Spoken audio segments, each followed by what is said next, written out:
Okay, here we are in the Camera Raw interface, the Camera Raw editor dialog, and let's take a brief tour of the elements that make up this editing piece of software.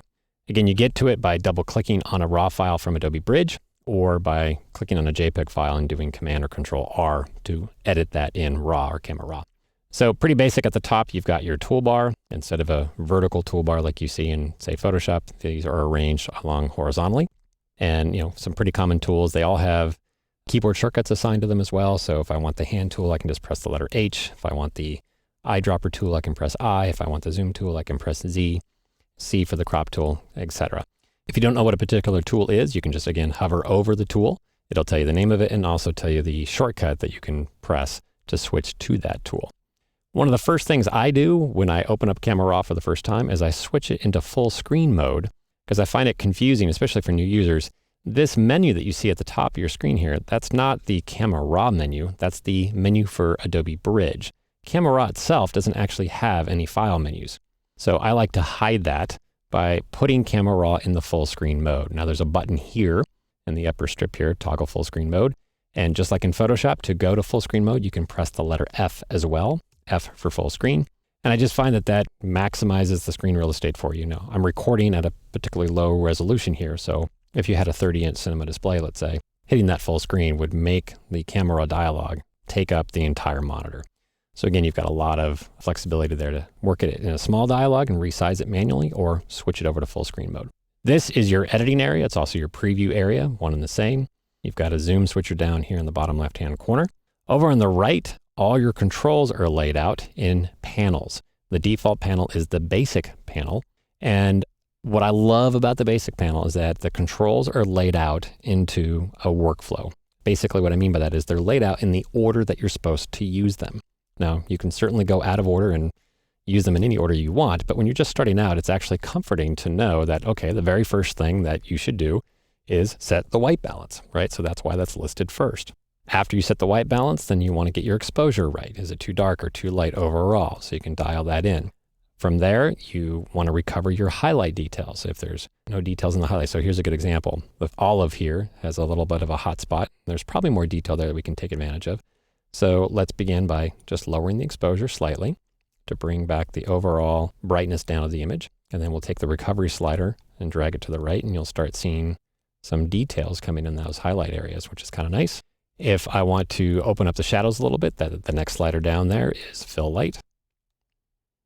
The black slider next is where you establish the darkest point in your image.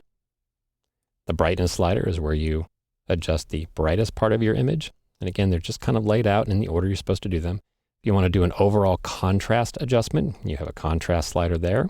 Clarity is a slider for doing a mid-tone tonal adjustment, so you can do mid-tone contrast. What's nice about clarity is that it doesn't change the darkest or lightest part of the image. It's only focusing on the midtones. Vibrance is a way to boost saturation or decrease saturation of colors that are already saturated. So if I go down, it's only affecting the most saturated colors. If I go to the right, it's only increasing colors that need additional saturation.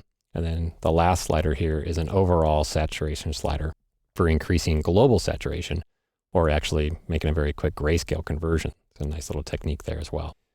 One little tip here, if you double click on any slider, it will reset back to its default value. So it's just a bit quicker than actually manually dragging that over.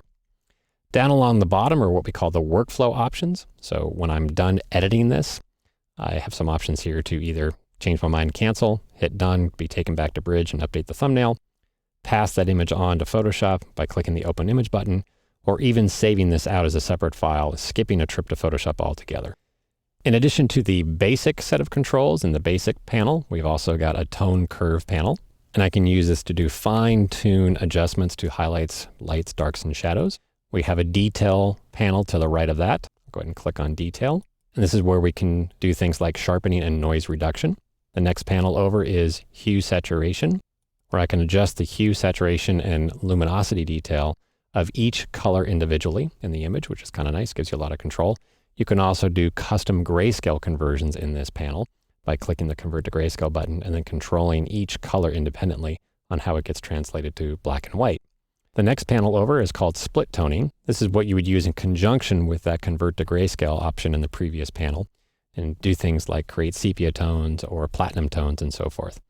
The next panel over is called lens corrections, and you can use this to fix vignetting effects. So if you have dark corners, you can eliminate those. Or if you've got some fringing along edges, you see like a cyan halo or a red halo, you can use this panel to quickly fix those issues. One more over to the right is the effects panel. Go ahead and click on that. This is where you can add things like digital film grain and do some vignetting. So you can add a black effect on the corners or a light effect on the corners to really frame the image a little bit, and that's kind of cool. The next panel over is the camera calibration panel.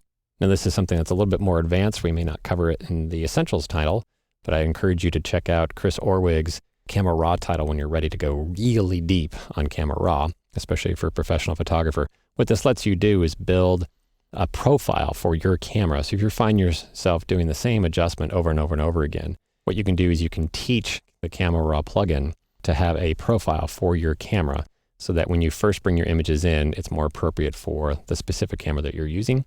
And then lastly, there are two other panels for getting Camera Raw to be faster as a workflow for you. There's a presets panel. Right now it's currently empty, but you can actually save all these choices that you might make as individual presets that you can then apply to other images.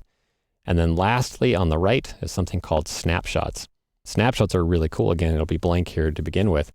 But what snapshots let you do is create multiple versions of a raw file within the file itself. And then you can quickly go back and forth between them to view them. So lots of different options here. There's your quick tour. Of course, when you're done, you just click the done button and that takes you back to Bridge. And there you go.